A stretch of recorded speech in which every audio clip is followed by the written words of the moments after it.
여러분 안녕하십니까? 파면 사흘째 윤석열 전 대통령은 오늘도 대통령 관저를 떠나지 않았습니다. 대신 탄핵 반대 집회를 이끌어온 지지자들을 향해 또다시 메시지를 내놨는데요. 좌절하지 말고 힘내라며 늘 곁을 지키겠다고 말했습니다.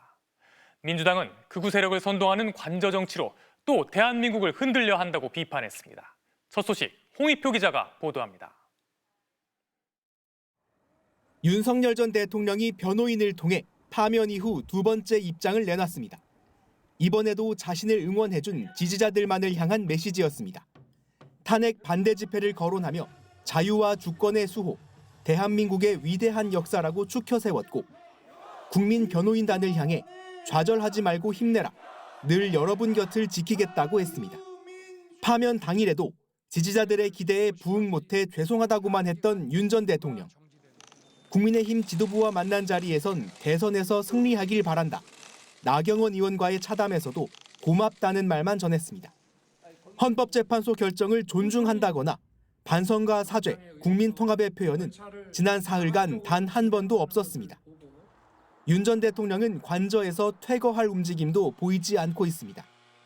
파면 사흘째 저녁 청와대에서 나왔던 박근혜 전 대통령과 달리 여전히 한남동 관저에 머무르면서 사실상 관저 정치를 하고 있는 겁니다. 정치권에서는 즉각 비판이 잇따랐습니다. 더불어민주당은 내란 수괴가 관저 정치로 또 대한민국을 흔들려 한다며 사죄의 의사도 없이 극우 세력을 선동한다고 맹비난했습니다. 극렬 지지층을 선동해 자신의 안위를 지키겠다는 내란 수괴의 후한 무치함에 분노합니다. 국민의힘 안에서도 쓴소리가 나왔습니다. 저는 매우 부적절한 그런 좀 행동이라 봅니다. 대통령이 그 헌법을 위반함으로써 탄핵을 당했으면 좀 자중자애하고 자숙해야 된다. 윤 전 대통령은 이르면 이번 주 중에 서초동 사저로 복귀할 가능성이 높다는 관측이 나오고 있지만 대통령 경호처는 아직 구체적인 계획을 통보받지 않은 것으로 알려졌습니다. MBC 뉴스 홍익표입니다. 이제 관심은 그동안 현직 대통령이라는 이유로 수사를 피해왔던 윤 전 대통령의 각종 의혹으로 쏠리고 있습니다. 우선 공소시효가 임박한 사건부터 수사가 서둘러 진행될 것으로 보입니다. 김상훈 기자가 보도합니다. 지난 대선 기간 윤석열 전 대통령은 김건희 여사의 도이치모터스 주가 조작 연루 의혹을 부인했습니다. 2010년에 제가 결혼하기 전에 이 양반이 골드만삭스 출신이라고 해서 한 4달 정도 맡겼는데 손실이 났고요. 지난해 10월 검찰은 김 여사가 주가 조작을 알고 가담했다고 볼 증거가 없다며 무혐의 처분했습니다. 그런데 2010년 1월부터 2011년 3월까지 김 여사 명의 6개 계좌가 도이치모터스 주식 거래에 동원된 걸로 확인됐습니다. 윤 전 대통령은 4달 정도 맡겼다고 했는데 그 이후에도 김 여사 계좌에서 도이치모터스 주식 거래가 계속 이뤄진 겁니다. 또 검찰이 법원에 제출한 한국거래소 자료를 보면 2009년 4월부터 2011년 12월까지 김 여사가 13억 9천만 원, 장모인 최은순 씨가 9억 원 등 모녀가 23억 원 상당의 이익을 본 것으로 나타났습니다. 2022년 9월 시민단체와 민주당이 각각 허위사실 공표라며 현직 대통령이던 윤 전 대통령을 공직선거법 위반 혐의로 고발했지만 검찰은 사건만 배당해놓고 수사는 하지 않았습니다. 공직선거법 위반 사건 공소시효는 선거일 이후 6개월인데 대통령 취임에 따라 공소시효는 정지된 상황이었습니다. 하지만 파면으로 임기가 끝나면서 공소시효 시계가 다시 움직이기 시작했습니다. 오는 8월 초까지 4개월 정도 남았습니다. 불소추 특권이라는 봉인이 풀리면서 다른 사건 수사도 동시다발로 진행될 걸로 보입니다. 명태균 씨가 지난 대선 전 윤 전 대통령을 위해 무상 여론조사를 해준 대가로 김영선 전 의원 공천을 받아냈다는 공천 개입 의혹도 사실상 윤 전 대통령 부부 조사만 남겨두고 있습니다. 윤 전 대통령은 경호처를 동원해 자신에 대한 체포영장 집행을 저지하려고 한 혐의로도 입건된 상태라 경찰이 직접 조사를 시도할 가능성도 있습니다. MBC 뉴스 김상훈입니다. 국민의힘 지도부는 비상중진회의와 의원총회를 잇따라 열어 당 수습책을 논의했는데요. 1호 당원인 윤 전 대통령을 제명해야 한다는 목소리는 극소수였고 오히려 탄핵을 찬성한 김상욱 의원을 조치해야 한다는 요구가 터져나왔습니다. 논의 끝에 국민의힘은 우선 현 지도부를 박수로 재신임했습니다. 김민영 기자의 보도입니다. 8년 만에 또다시 대통령 파면 사태를 맡게 된 국민의힘. 휴일에도 비상의원총회를 열었습니다. 윤석열 전 대통령을 옹호하고 탄핵 반대에 앞장서온 친윤계 의원들을 중심으로 지도부 교체는 불가피하다, 쇄신이 필요하다는 목소리가 터져나왔습니다. 기본적으로 쇄신을 하기 위해서는 얼굴을 바꿔야죠.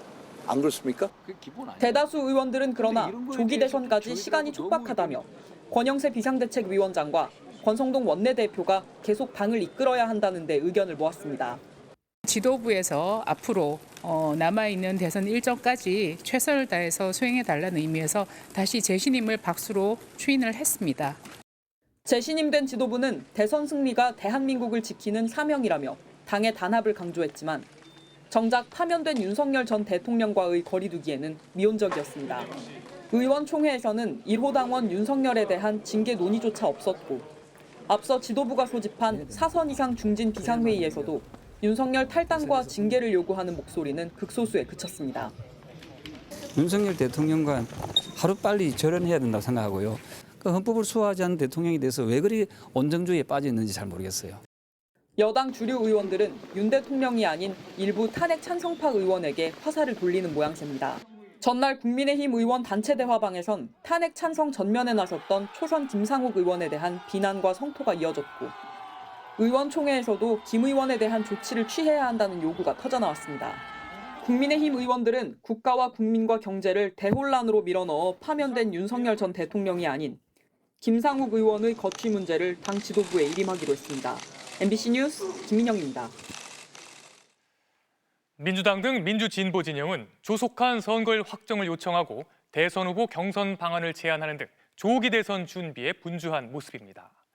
우원식 국회의장은 기자회견을 열고 대선일에 맞춘 개헌 국민투표를 제안했는데요. 비명계 대권 주자들은 환영했지만 민주당에선 내란 종식이 먼저라는 목소리가 나왔습니다. 정상빈 기자가 보도합니다. 더불어민주당 이재명 대표는 윤석열 전 대통령 파면 이후 첫 주말 이틀 동안 공식 일정 없이 마지막 휴식을 취하며 대선 구상에 집중했습니다. 민주당은 한덕수 국무총리를 향해 신속한 선거일 확정을 요청했습니다. 조속히 대통령 선거일을 공고하고 정적 중립을 선언해야 합니다. 우원식 국회의장은 긴급 회견을 열고 개헌 국민투표를 제안했습니다. 새 대통령 임기 시작 전에 개헌에 물꼬를 터야 한다며 대통령 선거일에 함께 개헌 국민투표를 하자고 했습니다. 특히 제왕적 대통령제의 권력 개편만이라도 먼저 합의해야 한다고 강조했습니다. 권력을 분산하여 국민 통합을 이루어내라는 시대적 요구, 개헌 방향성이 가장 명료해진 지금이 개헌을 성사시킬 적기입니다. 민주당 지도부는 개헌의 당위성에는 공감하지만 최우선 과제는 아니라며 지금은 탄핵 뒷수습과 민생경제 회복이 우선이라고 선을 그었습니다. 비명계 대권 주자인 김경수 전 지사와 대권 도전을 공식화한 김두관 전 지사는 우 의장의 제안을 즉각 환영하고 나선 가운데 비명계 안에서도 계엄과 탄핵으로 이어진 민의를 왜곡할 수 있다며 대선 이후로 미루자는 목소리가 나왔습니다. 민주당 측은 조기 대선 구도가 자칫 내란 심판에서 개헌 찬반으로 전환될 것을 우려하는 분위기입니다. 최근 내란 종식 이후 입장을 밝히겠다고 했던 이재명 대표도 조만간 개헌에 대한 구상을 밝힐 것으로 보입니다. 한편 조국혁신당은 내란 종식을 위해 함께 싸운 모든 정당 후보가 다 함께 경선을 치르자며 완전 국민 경선 오픈 프라이머리를 거듭 주장했습니다. MBC 뉴스 정상빈입니다. 윤석열 전 대통령이 계엄 선포로 내란을 일으키고 파면되기까지는 123일이 걸렸습니다. 이 기간 동안 내란이 없었다면 겪지 않았을 심각한 균열과 피해는 계속됐는데요. 대통령의 내란으로 우리 사회가 치르게 된 혼란의 비용, 이준범 기자가 따져봤습니다. 지난해 12월 2일 윤석열 전 대통령은 소상공인과 자영업자를 불러 회복과 도약을 약속했습니다. 그렇게 해야 자영업자 소상공인들이 살 수 있습니다. 그런데 바로 다음 날 비상계엄을 선포했고 급격한 소비 위축으로 자영업자들은 최대 대목인 연말 특수를 완전히 날려버렸습니다. 회식 좀 잡아줘라. 왜 안 오냐.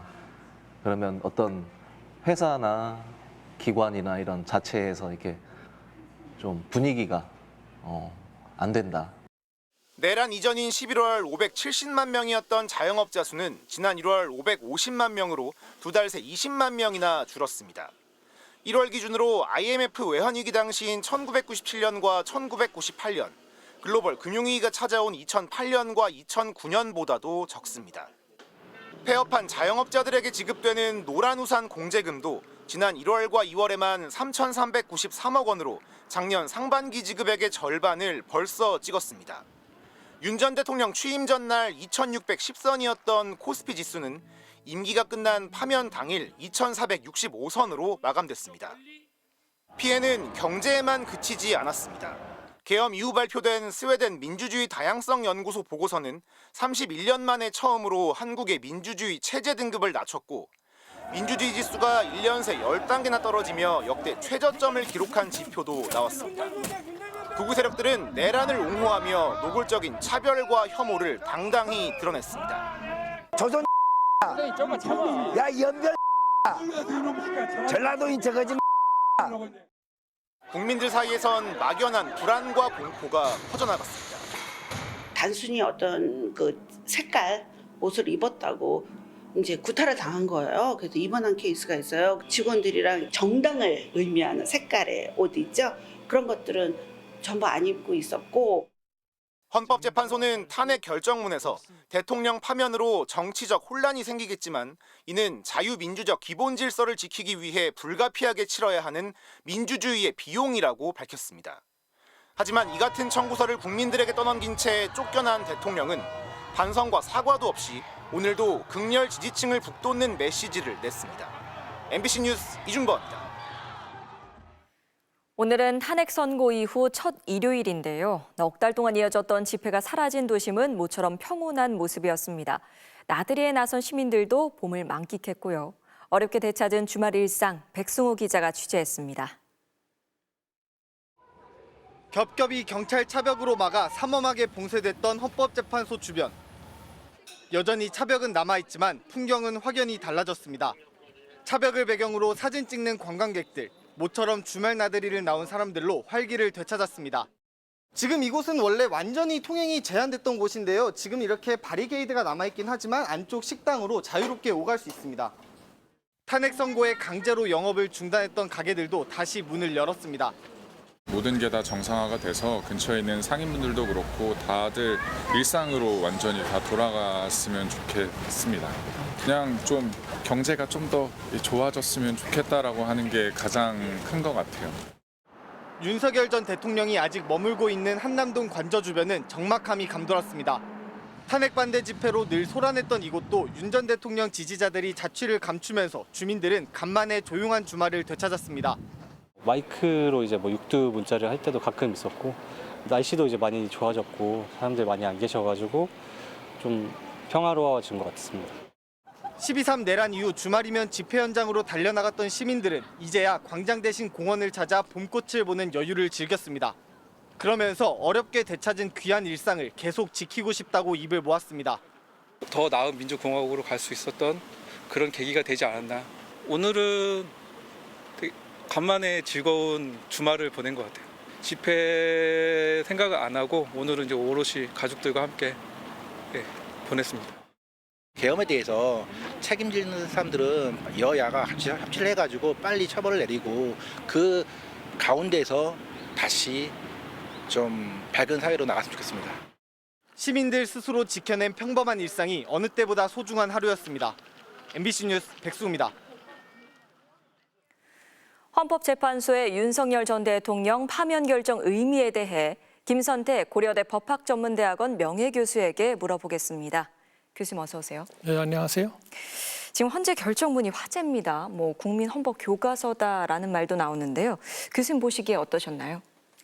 네, 기본적으로는 그 재판관 8분이 전원 일치로 결정을 내려주셔서 너무나도 당연한 결론인데 국민들이 아주 마음을 많이 졸이지 않았습니까? 예. 천만다행이다라는 생각이 들고 또 이번에 그 소장 대행께서 읽으신 그 선고 요지 부분이 아주 명료하게 잘 작성돼 있어서 그리고 그 내용도 아주 좋았습니다.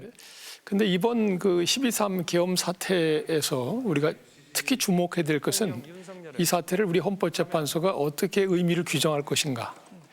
그것이 대단히 중요했다고 생각하는데요. 그 점은 조금 아쉬운 부분이 있었습니다. 포고령의 그 1항을 보면 국회, 지방의회, 정당의 일체 활동을 정지시키고 우리 국민들의 정치적 집회 결사를 비롯한 일체의 정치 활동을 중지한다고 돼 있어요. 그러면 누구만 남습니까? 윤 대통령 본인만 유일하게 정치할 수 있는 기관이 되는 거예요. 그러니까 독재 체제를 구축하기 위한 기초 작업을 하기 위해서 그걸 한 거죠. 이번 사태의 진정한 의미, 즉 윤석열 대통령이 우리 대한민국의 자유민주적 헌정체제 자체를 전복시키려고 기도했다는 것, 이것이 분명히 부각이 안 돼 있습니다. 그래서 그 부분을 가장 아쉽게 생각하고요. 예. 특히 그 위헌의법의 중대성 부분에서. 그런데 이번에는 윤 대통령은 박근혜 대통령에 비해서 몇 배나 더 헌법 수호 의지가 없음을 온몸으로 보여줬습니다. 체포영장 집행에 협조도 안 했고 또 체포영장 집행돼서 체포되는 순간에 동영상을 찍어서 거기서 우리 대한민국의 법이 다 무너졌다고 주장했어요. 그래서 꾸준히 헌법 수호 내지는 심지어 준법의식조차도 없다는 것을 여러 차례 보여줬는데 그 부분이 이번 이 결정문에서는 그 윤 대통령의 그 위헌 위법 행위 중대성 판단하는데 특히 헌법 수호 의지 부분에 하나도 안 들어갔어요. 그리고 한덕수 총리가 40여 헌법재판관 후보자를 아직 임명하지 않고 있거든요. 지금 이 상황이 유지된다면 문영배, 이미선 두 재판관이 퇴임하는 4월 18일 이후에 헌재가 사실상 식물 상태가 된다는 우려도 나오고 있습니다. 영유에 대해서는 어떻게 생각하시나요? 이 문제는 참 이해가 잘 안 가는데요. 예. 답답하고 40여 그 재판관 후보자에 대해서는 이미 국회의장이 권한쟁의 심판을 청구해서 헌법재판소가 만장일치로 마재판관의 재판관 자격에 아무 문제도 없고 그리고 국회 의결 절차도 문제가 없다고 해서 임명을 해야 한다는 취지로 결정을 한 거고요. 근데 이제 이러한 임명 처분 행위를 강제할 방법이 없다고들 얘기하는데 이렇게 최고 국가기관들은 당연히 법을 준수할 거로 우리가 기대하기 때문에 뭘 강제한다는 말이 좀 이상한 겁니다. 네. 그리고 더더군다나 행정부의 수장인 대통령 권한대행은 법 집행기관이기 때문에 당연히 타의 모범이 돼야죠. 예. 교수님 오늘 여기까지 듣겠습니다. 출연해 주셔서 고맙습니다. 네, 감사합니다. 지금까지 김선태 고려대 법학전문대학원 명예교수에게 들었습니다. 다음은 안타까운 사고 소식입니다. 지난달 경북 의성에서 산불 진화 헬기가 추락하는 사고가 난 지 10일 만에 오늘 대구에서 산불 진화를 위해 투입된 헬기 중 한 대가 추락해 70대의 베테랑 조종사가 사망하는 사고가 발생했습니다. 권윤수 기자가 취재했습니다. 푸른 나무들 사이로 하얀 연기가 피어오르고 여러 대의 헬기가 오가며 연신 물을 뿜어냅니다. 오늘 오후 3시 12분 대구시 북구 서변동 야산에 불이 났다는 신고가 접수됐습니다. 그런데 오후 3시 40분쯤 진화에 투입된 6대의 헬기 중 한 대가 현장에서 100m가량 떨어진 곳에 추락했습니다. 헬기에 타고 있던 70대 조종사 1명이 숨졌습니다. 처참한 현장에는 기체가 대부분 타고 헬기 꼬리만이 덩그러니 남았습니다. 목격자는 사고 당시 바람이 강하게 불었고 헬기가 갑자기 출렁거리며 추락했다면서 주변에 있던 다른 시민과 함께 조종사 구조를 시도했지만 실패했다고 전했습니다. 물때가 여기 올라가려고 하다가 그때 바람이 시기 불었어. 그러니까 출렁거리면서 막 팩 돌리면 저 꿀돌이. 사고 헬기는 대구 동구청 임차 헬기로 1981년 제작돼 기령이 44년에 이릅니다. 국토교통부 항공사고조사위원회는 직원 4명을 급히 대구로 보냈습니다. 이들은 야간 현장 조사를 진행한 뒤 내일 날이 밝는 대로 경찰과 합동 조사를 벌일 예정입니다. 앞서 지난달 26일 경북 의성에서 시작된 대형 산불 현장에서도 헬기 한 대가 추락해 70대 조종사가 숨졌습니다. 안타까운 사고가 발생한 지 10여일 만에 또다시 비슷한 사고가 이어지면서 긴장감이 높아지고 있습니다. MBC 뉴스 권윤수입니다. 미국에서는 상호 관세 등 트럼프 대통령의 일방적 국정 운영에 반대하는 시위가 전국으로 확산되고 있습니다. 하지만 트럼프 대통령이 물러서지 않겠다는 입장을 고수하고 있어 갈등이 갈수록 더 커질 것으로 보입니다. 워싱턴에서 김재용 특파원이 보도합니다.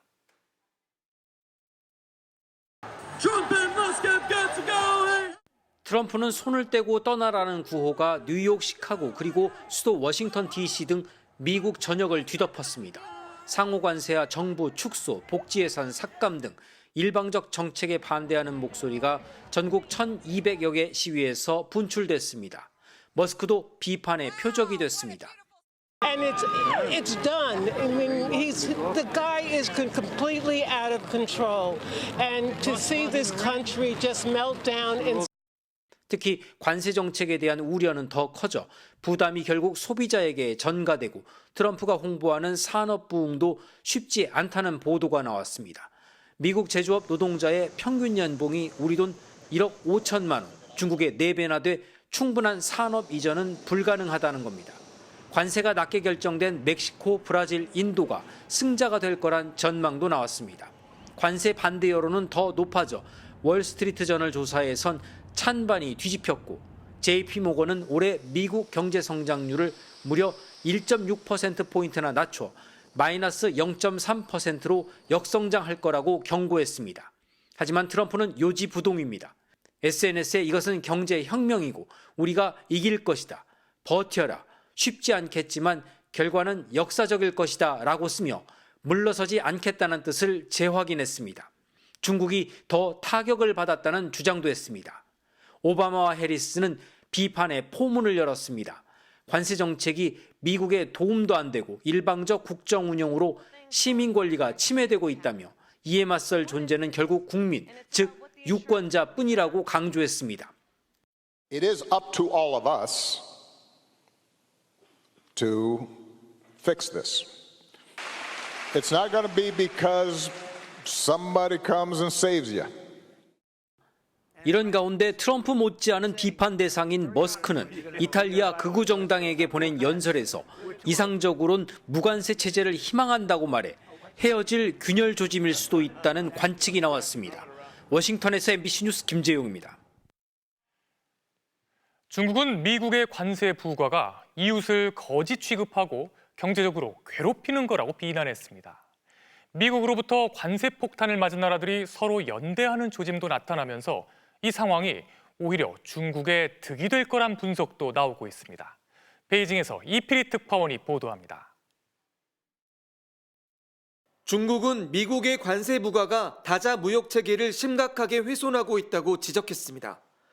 관세를 무기로 삼아 압박하고 이기적인 이익을 추구하는 것은 경제적 괴롭힘이라고 강하게 비난했습니다. 以邻为壑的经济霸凌终将反噬自身。推动经济全球化朝着更加开放、包容、普惠、均衡的方向发展，是国际社会共同责任。 관영 언론 환구시보는 미국이 지난 1930년 시행한 스무트 훌리 관세법까지 거론했습니다. 자국 산업을 보호하겠다며 2만여 개의 수입품에 관세를 부과했지만 결과는 대공황이었다며 미국은 역사의 악몽을 다시 반복할 것이냐고 물었습니다. 유럽도 바쁘게 움직이고 있습니다.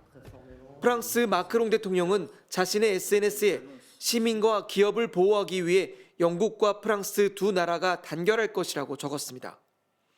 영국 총리실도 무역 전쟁이 누구에게도 이익이 되지 않는다는데 두 정상이 동의했다고 밝혔습니다.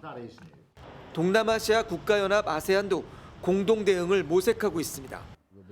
오는 10일 아세안의 경제장관들이 모여 대응 방안을 논의하기로 했고 한국과 중국, 일본과도 협의할 방침입니다.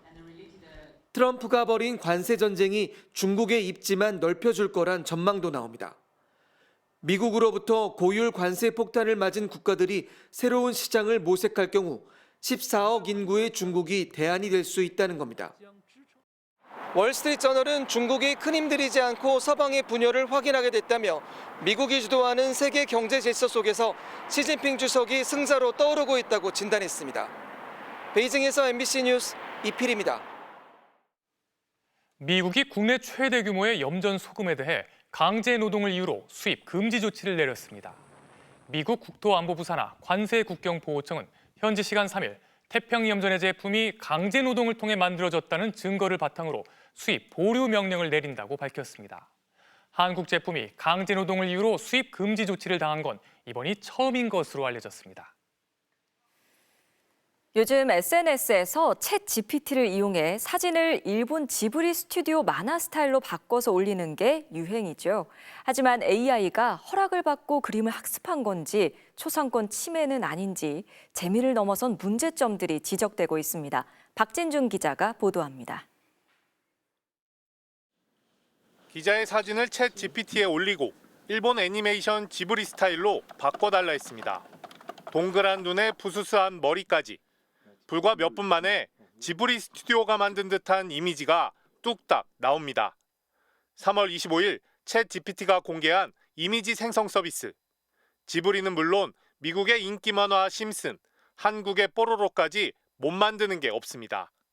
진짜 뭔가 내가 애니메이션의 주인공이 된 것 같기도 하고 그러니까 뭔가 그 부분이 더 재밌었던 것 같아요. 반응은 뜨겁습니다. GPU가 녹아내릴 정도로 서버가 과부하 상태라는데 서비스 공개 일주일 만에 이용자는 1억 3천만 명을 넘었고 만들어진 이미지도 7억 개를 넘겼습니다. 하지만 유행은 논란도 낳고 있습니다. 먼저 저작권 침해. 지브리 설립자 미야자키 하야오는 AI 애니메이션에 관해 생명 자체에 대한 모욕이다. 내 작업에 쓰고 싶지 않다고 말한 바 있습니다. 스튜디오 전체 작품을 참고하는 건 가능하다는 게 오픈 AI 측 해명이지만 원작자 뜻을 거스른 셈입니다. 게다가 최근 온라인에 등장한 지브리풍의 이스라엘 군 전쟁 홍보 이미지. 저작권 침해 논란을 넘어 평생 반전주의자였던 미야자키의 작품관 전체를 훼손했다는 지적입니다. 만약에 그 사람의 동의 없이 그대로 이제 계속 재현해서 하는 것들이 무분별하게 허용될 경우에는 창작자의 권리가 심각하게 침해될 수 있는 문제점이 야기될 수 있습니다. 초상권 침해 가능성도 있습니다. 이미지 변환을 위해 챗 GPT에 올린 사진이 자기도 모르게 AI 학습에 사용될 수도 있다는 겁니다. AI가 학습한 인간의 창의성은 가치를 얼마나 인정받아야 하는지, 또 AI가 생성한 창작물을 우리는 어떻게 받아들여야 하는지 인간의 고민을 기술은 이번에도 또 앞질러 버렸습니다. MBC 뉴스 박진준입니다. 소설과 드라마, 유튜브까지 요즘 콘텐츠 업계에서 가장 뜨거운 소재가 대치동입니다. 대한민국 사교육의 상징으로 꼽히는 대치동이 어쩌다 화제의 중심이 됐을까요? 임소정 기자가 취재했습니다. 유명한 영어 유치원에 들어가려 족보를 구하고 빅파커 합격 족보 있습니다. 과외까지 받습니다. 3살 때부터 과외시켰지? 기저귀를 떼자마자 시작된다는 이른바 4세고시. 유치원에 들어가면 또 시험입니다. A반 들어가려면 이거 풀어야 돼. 교육열 높은 워킹맘과 7살 딸, 손녀 등하원을 맡게 된 할머니까지 3대의 이야기를 담은 드라마 라이딩 인생. 처음 기획했던 때엔 7세고시가 유행이었는데 이젠 옛말이 됐습니다. 저희는 컨셉을 7세 고시에 맞췄는데 요즘은 좀 4세 고시인 저도 놀랐어요. 그런가 하면 조리원에서부터 영어 공부한다는 곳도 있습니다. 영국 옥스포드대 조지은 교수가 쓴 소설 서울 엄마들. 대치동 음마 아파트를 연상시키는 가상 공간 금묘 아파트가 배경입니다. 그곳에선 한국말 쓰는 부모들은 벌점을 받고 영어가 더 익숙한 아이들은 따로 학원을 다니며 한국어 발음을 배웁니다. 연구를 했는데 영어 울렁증이 우리나라 아이들이 세계에서 최고로 높은 아이들이 돼버렸어요. 그거는 아닌 것 같다. 사교육 과열과 함께 화제의 중심에 선 대치동. 아, 이건 영재적인 모먼트다. 대치동식 교육법을 알려준다는 콘텐츠가 넘쳐나더니 이제는 코미디 소재가 됐습니다. 현실 고증이란 반응부터 세대를 잘 이게 반영을 한 것 같아서 그냥 즐겁게 보면 되지 않을까. 유쾌하지 않다는 부모들까지 바라보는 시선은 복잡합니다.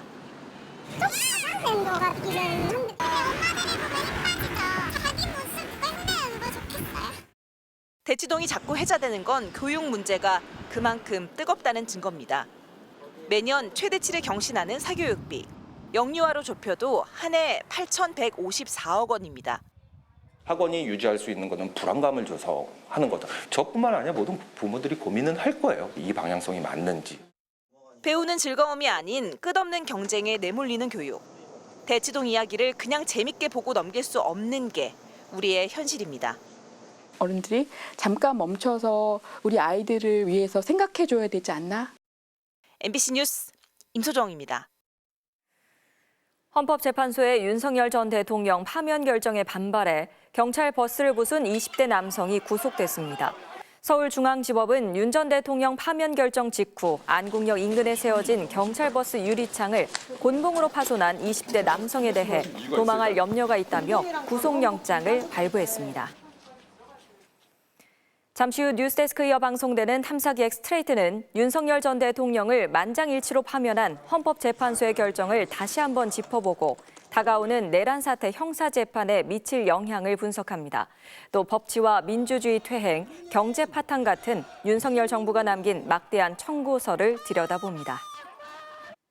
프로배구 여자부 챔피언 결정전에서 정관장이 2시간 35분 혈투 끝에 김연경의 흥국생명을 꺾고 시리즈를 2승 2패 원점으로 돌렸습니다. 송기성 기자가 전해드립니다.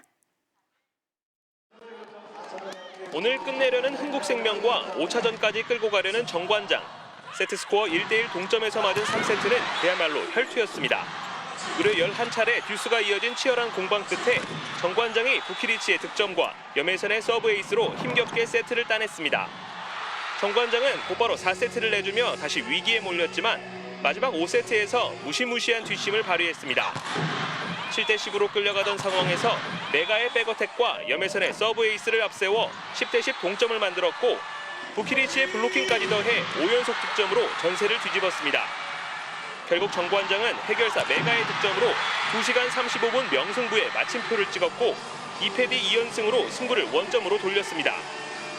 Ya banyak sakit-sakit, tapi kita melupakan sakit itu terus berjuang melawan sakit itu sampai selesai.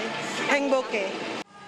정관장의 투혼이 오늘도 여제의 마지막 대관식을 막아섰습니다. 흥국생명과 정관장은 모레 인천에서 우승 트로피를 놓고 마지막 5차전을 펼칩니다. MBC 뉴스 송기성입니다. 프로야구에선 SSG의 오태곤 선수가 마치 만화처럼 2경기 연속 끝내기 안타를 터뜨렸습니다. KT와 0대0으로 맞선 9회 말 SSG의 원아웃 만루 기회에서 이틀 전 연장 11회 끝내기 안타의 주인공 오태곤이 타석에 섰는데요.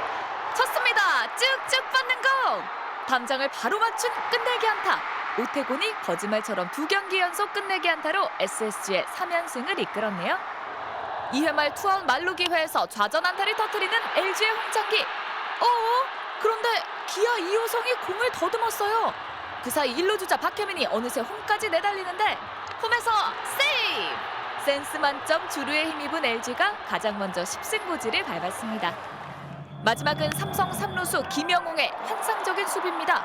와, 타구를 잡은 것도 놀라운데 1루 송구까지 정확했어요. 선발 레이스의 7이닝 퍼펙트 투구를 앞세운 삼성이 하나의 대승을 거뒀네요. 프로축구 안양이 최규현과 토마스의 골을 앞세워서 역사적인 K리그1 홈경기 첫 승리를 거뒀습니다. 일요일 밤 스포츠 뉴스였습니다.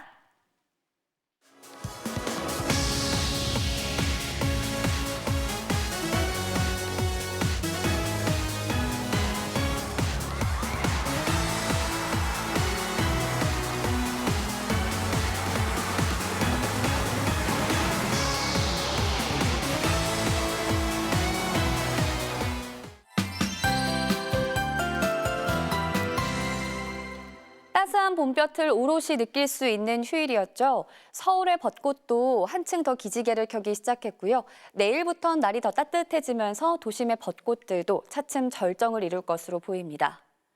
서쪽에서 온난한 기류가 꾸준히 들어와 기온을 더 크게 끌어올려서요. 내일 서울의 낮 최고 기온 20도로 4월 하순에 해당하겠고요. 대구는 24도로 영남 지방은 기온만 놓고 보면 초여름에 버금가는 날씨가 되겠습니다. 그만큼 일교차 대비는 잘해 주셔야겠습니다. 또 출근길 중부 서해안에서는 안개와 먼지가 겹치면서 시야가 뿌얘지는 곳들이 많겠고요. 강원 영동과 경북 동해안에는 강풍 예비특보가 내려진 가운데 시설물 관리에 유의하셔야겠습니다. 내일 전국 하늘 맑다가 늦은 밤 수도권과 강원 영서에서 비가 내리기 시작하겠고요. 비는 모레 새벽 그 외 중부지방에서도 한때 조금 내리겠습니다. 내일 아침 최저기온은 전국이 5도 안팎, 춘천은 2도에서 시작하겠습니다. 낮 최고기온은 서울 20도, 청주 22도, 울산도 22도까지 오르겠습니다. 수요일엔 서쪽 지방에서 또 비가 시작돼 목요일 전국으로 확대하겠고요. 고온 현상은 주 후반 또 한 차례 전국에 비가 내리면서 주춤하겠습니다. 날씨였습니다. 한국 사회가 비상계엄을 대처하는 과정에서 민주주의 회복력을 입증했다는 외신의 평가가 나왔습니다. 스스로의 힘으로 민주주의를 지켜냈다는 자긍심과 자부심으로 새롭게 시작하는 여러분의 일상도 승리하십시오. 일요일 뉴스데스크 마칩니다. 여러분 고맙습니다.